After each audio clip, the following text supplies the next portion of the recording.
Talk about the moment. I'd love to understand the moment when you realized that you had something to say, and you're sitting alone in that dingy room, and you decide that your life story is worth telling. Bring us up to that moment when you said, you know what, I'm going to just write this whole damn thing, and whatever happens, happens.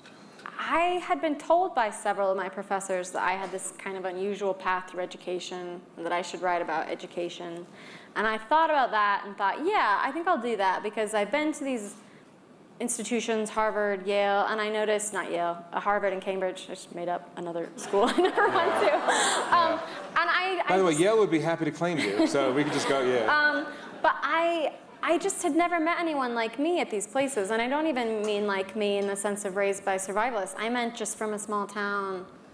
And I just felt like, yeah, there's an experience of a lot of people that's just not being represented here. So I thought, yeah, I'll write it. The education side I'll write, but the family side, I thought, I'm not going anywhere near that. And I'd convinced myself that it was possible to write just about my education and just leave the family out of it. I don't really know what I thought that book would be like.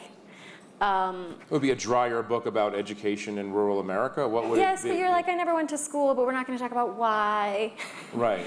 It would be odd. And then I started trying to write it, and there just wasn't a way.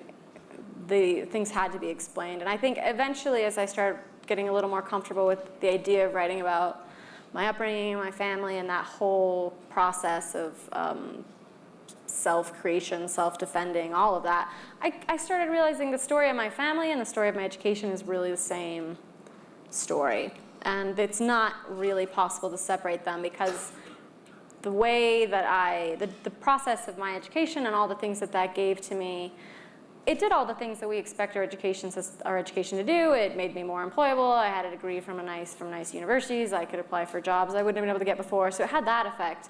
But it had a whole other effect on the way that I lived my life, on the choices that I made, what I thought a good life consisted of.